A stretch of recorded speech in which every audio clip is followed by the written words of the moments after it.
Hi, and welcome to Books in Action. My name is Larry Petraccaro, and I'm here with my co-host Michael Pucci from the South Orange Public Library. And we're pleased tonight to have Laura Sims with us. Laura is a author. She's written a debut novel just published in 2019 called Looker. And she's also done some reviews and some essays for various journals. Laura is from Virginia. She's also lived in Washington. I guess you did your graduate work in Washington State. That's right. Mm-hmm. And now here in Maplewood, or South Orange rather, moved to the Maplewood, South Orange area from Brooklyn. So we're going to get started. Laura, you do have a debut novel, Looker, which we were just looking at. Why don't you give us a little idea about the book and how it came about? And, Sure. You can be happy to talk about it. Sure. So Looker is about a woman who is starting to unravel because her life has imploded. Her husband has recently left her. She and her husband had wanted to have children and they couldn't, and the marriage kind of deteriorated, so he has left her. And since he left, she's become increasingly obsessed with the movie star actress who lives a few doors down from her in a city neighborhood very much like Brooklyn. And so she starts to act out more on her obsession and things go very badly.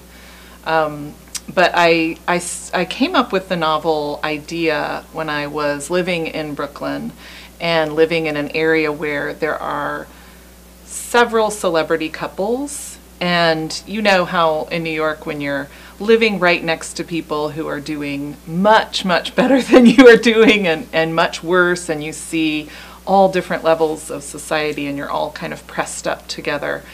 And I was coming home from the grocery store and I was carrying 15 bags or something. It was a hot summer day and I was walking up the street ready to go carry the bags up to our 4th floor apartment, and I walked by one of these, a celebrity, and she looked beautiful and just from the salon, dewy skin and a great outfit, and just looked like she'd never had a stressful day in her life. Of course, that's not true, but I had the kind of normal reaction that I think we all have, which is like, oh, that must be nice. That life must be nice. And then this voice came to me in my head, and it was the voice of the woman who would become my narrator, and she was not normally envious. She was very envious and bitter and kind of angry at the world. And so I went home and I started recording this voice in a notebook. I wasn't even thinking at the time, oh, this is a novel. But I was kind of just getting the voice down, and eventually it became this novel that's called Looker. So, one thing I notice about the book, or one thing you instantly notice, is that this actress that she's obsessed with is only the actress. That's right. She doesn't have a name. Yeah. There's really no other feature other than what our narrator gives her. Exactly. There's a lot of projection. Yes. And I wonder if there's an analogy to be drawn from what we do all the time when we look at Facebook or anything, whether it's a celebrity or just someone we know, that we're now projecting onto this picture that we see, all of these things that are probably not true. They're projecting to us and we're projecting to them. Yes, absolutely. I think you're exactly right. I wasn't consciously thinking about social media and there's very little social media in the novel. It was something that my editor actually encouraged me to add, was one little paragraph about Instagram. But it mirrors the world that it's set in. Brooklyn, like Brooklyn, very much mirrors kind of the social media atmosphere, I think, of looking at how we look at other people now and look at their amazing pictures and their incredible lives, and we project these things and labels onto them that are too simplified and don't reflect reality, but it's easy to get caught up in them, and if you're like in a vulnerable position, it could be very dangerous to your mental health, to be looking in that way. Another thing I found interesting is that the narrator is a teacher. Yes. Very well read. Yeah. So she's able to contextualize all of these obsessions in some literary context, which may give it, in her mind, some lofty stature. I thought that was interesting as well. This does feel like a book that could have been written 30 years ago. Yeah. Good. That's good. And we were both we both enjoyed like the cover a lot. Oh yeah, just love the cover. I guess the idea that the woman really has no identity other than yes. It's almost, I liked the cover. One of the things I love about the cover is that it's not just like erasing the woman behind it, but it's kind of recreating her. You know, the lipstick is also creative. It's not just destructive. It's also like making something new from this image, in the way that my narrator fantasizes and creates these scenarios and in her mind. I thought this was like a psychological thriller, and that you had a good balance of getting into this woman's head and also just it being a page turner. Yeah. That you wanted to see. Good. You knew this was not going to end well, but you want to see how it's going to not end well. Right. How is it going to go badly? Yeah. Is there any process or did it come easily or naturally, that voice, that idea to keep as propulsive as it is? Yeah, it really, what I did, and I never sat down and plotted the book out and said like, oh, this is how this is going to happen. I had the voice and I had the beginning and I had the end, the very, very final image of the book pretty early on, but I didn't know exactly how she was going to get there. I really just let the voice kind of guide me, and like as I wrote, just I wanted it to feel natural, not plotted out carefully, and I wanted things to kind of unravel in this realistic seeming way. So I'm glad that it moves quickly, but it wasn't necessarily a planned thing. It just kind of happened that way. I let her kind of guide the whole process. Are you still hearing voices? I know, it sounds really bad. Not anymore. Okay, well, we'll be thankful for that. You mentioned that, you mentioned a couple of things one was social media. Was it a deliberate attempt on your part to ignore the kind of social media that we're familiar with today, which kind of unfortunately in a way we're familiar with today, or was that was there a reason behind that? It really wasn't. I wasn't trying to ignore it. I think I wanted it, it's very much present day, but I also wanted it to have a bit more of a timeless feel so that it could be potentially set in another age. It's fine now that, we do have a couple of mentions of social media, so it makes it very much in present day, but it wasn't conscious on my part to ignore it. She doesn't even need social media because she's living next to this woman and she has this object of her obsession basically right outside of her front door. So it wasn't necessary to the story. Well, it's kind of interesting though, because sometimes we see obsession on or with social media. Now you've just got, it almost seems a more natural obsession, I suppose.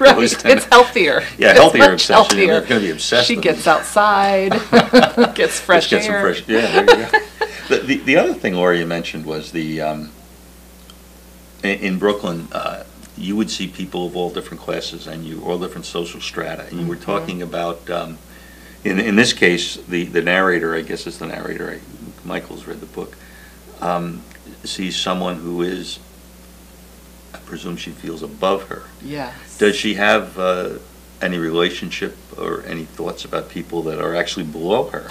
I mean, or was that not, I don't know, did you think about that? There are passing mentions of that, and she has bad relationships with a couple of other neighbors that I don't know if she sees them as below her, beneath her, except one set of neighbors is directly, literally below her in the same building. But she definitely is not just looking at the actress. She's looking at these neighbors beneath her who also have some things that she wants.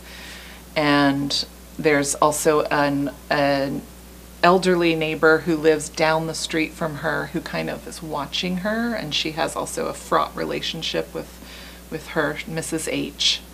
So there are other players who come into the scene and help move things forward. Well, this other person that's watching her, is there sort of a mini obsession? Like, is there some kind of... It is. On both sides? It kind of is, a little bit. And yes, I don't want to spoil anything. No, okay, but I'm sorry. Well, I was going to say something that would have been a spoiler, but yes, there is definitely... Listen to those voices. It's the voices. It's the voices. But no, there is, from that neighbor, an interest, definitely, in the narrator and an attention to her that you don't quite understand until the end of the book. Have you read or are familiar with Claire Massoud's book, The Woman Upstairs? I have not read it, but Because I know... that book called to mind this one, cause Yes. in that one, another woman projects her wish to sort of ingratiate herself with this family. Right. With all the members of the family, but particularly the woman in it. And that called to mind this book. Yes, I've heard Yeah. people have compared it to that book and it's- mentioned that book. And yours is as well written. Oh, thank you. Thank you. And how long did it take to write the book? It took about 3 years, off and on. I was not writing it steadily every day. I was working on other projects and I was working, and so I didn't have big chunks of time, but I would, whenever I returned to it, I was really driven to continue. It was kind of like a passion project almost. And when you would start, when you had these chunks of time, was it like, maybe obsession is the wrong word, but did you just really concentrate? Did you spend a lot of time on it? Did you lose track of time? I don't know how that works. Yes and no. There were definitely times whenever I start a project, especially a fiction project, in the beginning, I find the first 30 to 60 pages, I find that I can be very obsessed. You know, I write it very in a flowing stream. I am just in the flow of it. But then once it gets past that point and you have to start thinking about where is this going, and then then I have to really kind of keep myself in line and focused, and it's more work, I would say. But the first part is really fun. It's just when, it just becomes more of just work. And did you complete the book while you were still living in Brooklyn, or did you complete it when you moved? I did. Finished it in 2017, I think, September of 2017. So it takes a little while to get it out and published then, I guess. Yes, it takes, because it sold in October of that year, and then it was scheduled for publication.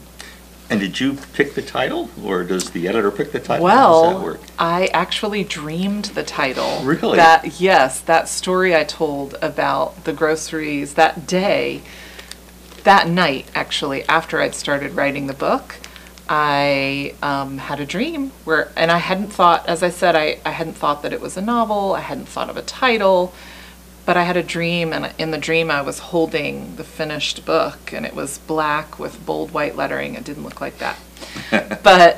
And it said Looker by Laura Sims, and I thought, well, I have to write this book. You do want to listen to the voice. You do want to listen to all the voices. Well, I've got to listen to the time or watch the time, so we're going to have to take a break. So we're going to take a break, and we'll be back with Laura Sims. This is Books in Action, so stay with us.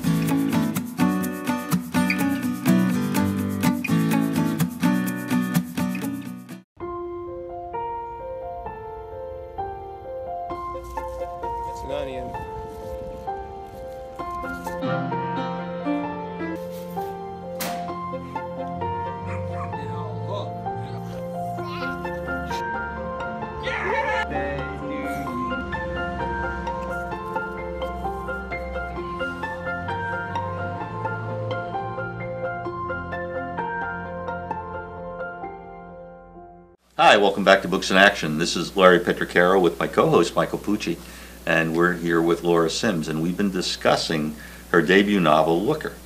And we were talking a little bit in detail about the book, and we're going to continue.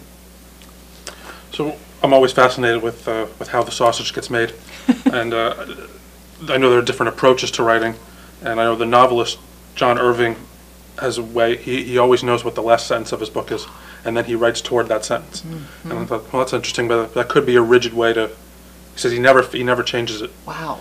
Which I guess he's very dedicated to. But I just wonder if you said you sort of knew your ending image. Yes. But you said you also had like 60, 70 pages written.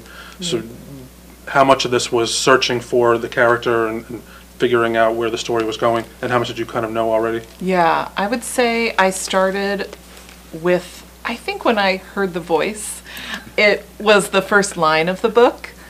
And so I kind of went from there and let it go naturally. And I don't remember when the ending image kind of came to me in the process, but I know it was fairly early. And so I just kind of held that in my mind as I was working, and I think I would have changed it if I'd felt that it didn't fit, and it was altered in the edits. It did get revised and changed in some ways, but ultimately it did, the kind of core of that ending stayed the same, even as things, and many things changed as I was writing and revising, of course, but that one, it just felt like that's where it had to end. And it's interesting because readers have had different reactions to the ending. Some have felt like it was very abrupt because it's kind of an ambiguous ending, and others have loved it, but it's always interesting to hear. Yeah, this is not an easy character to like because she kind of walks up to the line and then thinks about crossing it and then crosses it over and over again. Yep. Do you run into a problem, or with the response this has gotten, of the problem I think a lot of artists have where not liking the character equals I don't like the book? Yes, there's definitely been some of that. I've had some interesting responses from people. They don't say they don't like her, but some of them, respond in a way it's clear they are not okay with the things she did.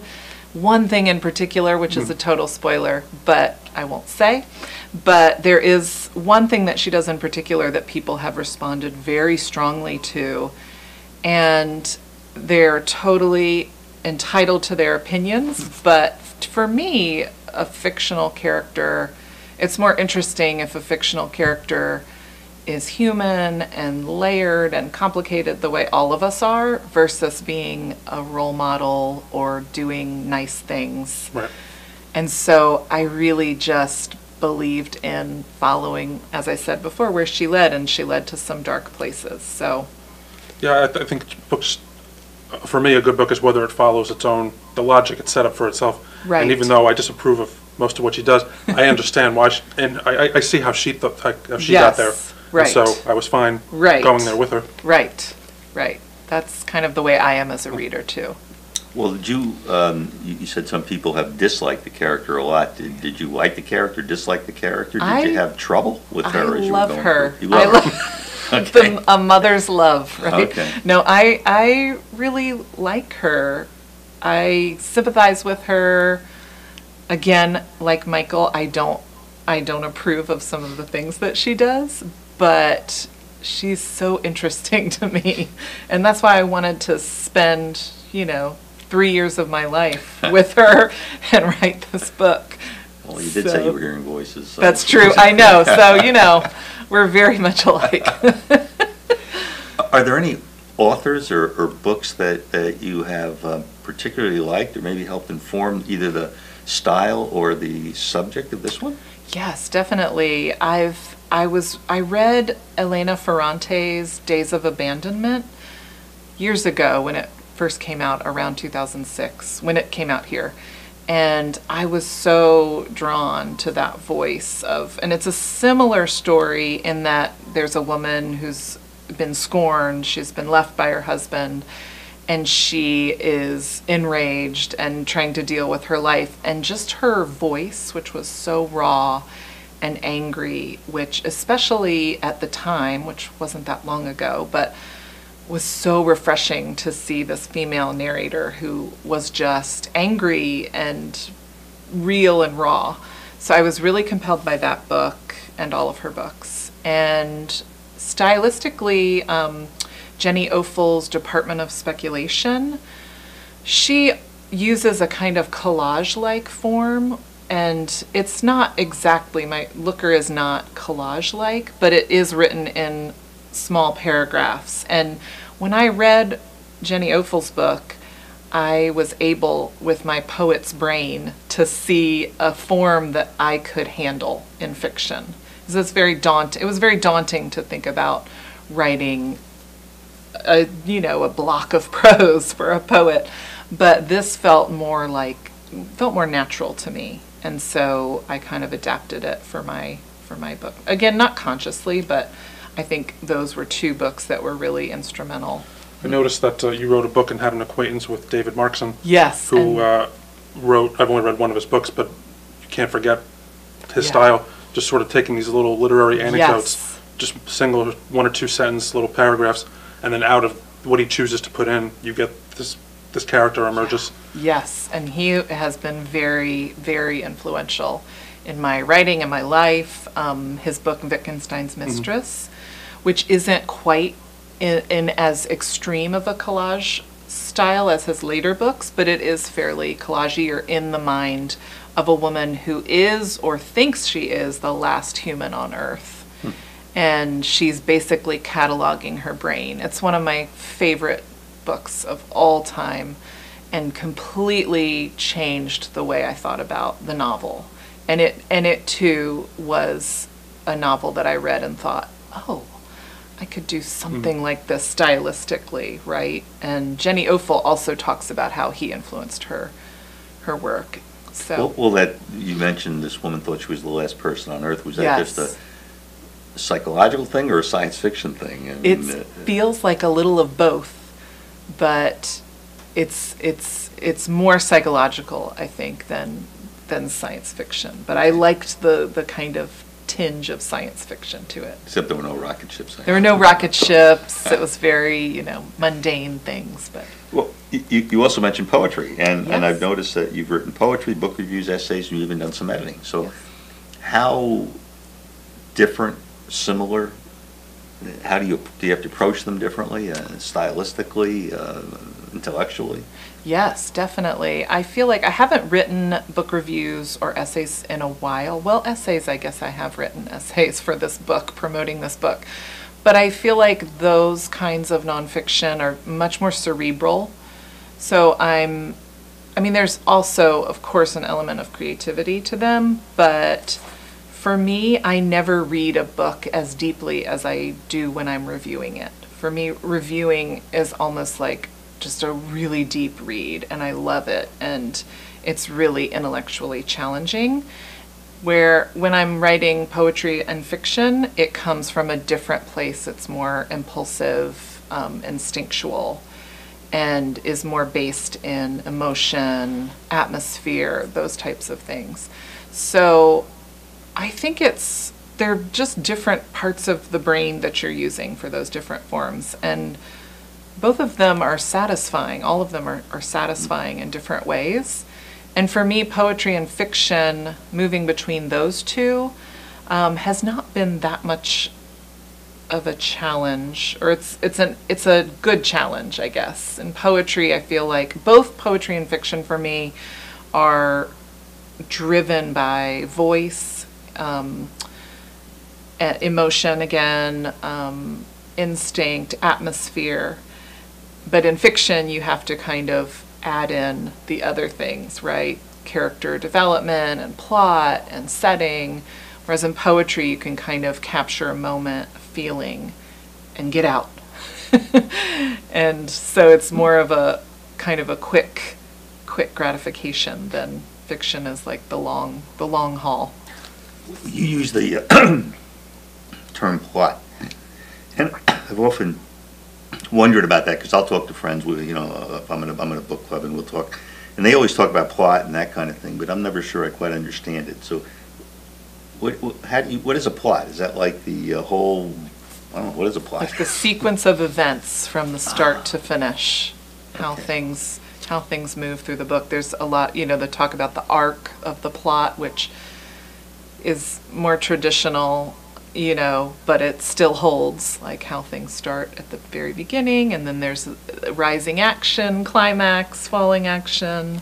Do they have to be connected somehow, though, or can you act, or can be totally discontinuous? I mean, I remember one of the books we tried to read was The Sound and the Fury by Faulkner. Oh, yeah. I couldn't read it. I mean, it was so chronologically, everything Right. about it just, Right. I never could Well, the finish it. chronology is there in that book, right? But it's all, It's all jumbled. it's jumbled, right. I remember studying it I think there's in an interview he college. gave. The interview asked him, "I've read Sound of the Fury 3 times. I can't understand it. What do you recommend?" He said his answer was, "Read it 4 times." That's great. Well, you also said reviews. You said that was more cerebral. Yes. Is there like if you're reviewing a book, for example, I guess, is there a format that you would have to adhere to? Or is there some creativity in that as well? There's not necessarily a format.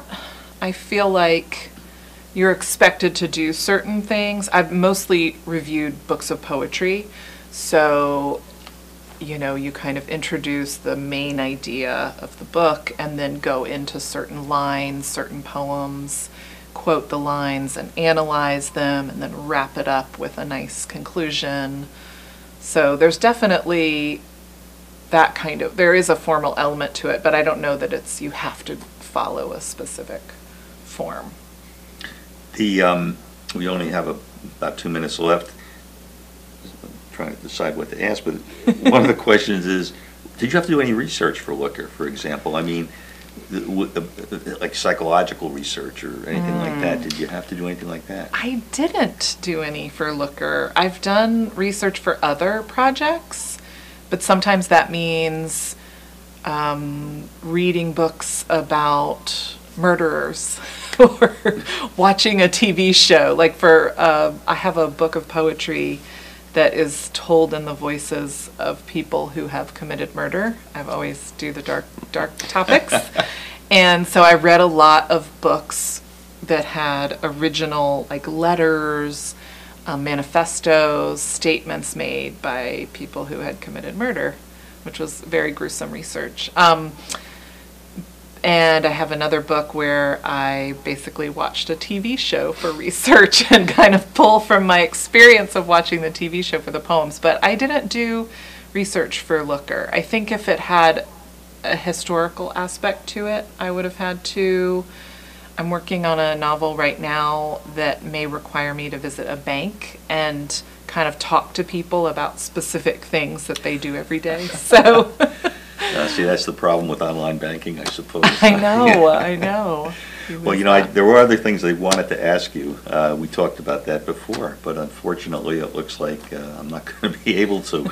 We're going to have to call it. So. Well, I'll just say that this book is available at the South Orange Library, and of course at bookstores. Yes. It's very economical, and it moves very, very swiftly. So that's it. So if you're going to be looking for a book, look for Looker. But thank you for joining us on Books in Action. Thank you, Laura. You. Thank you, Michael.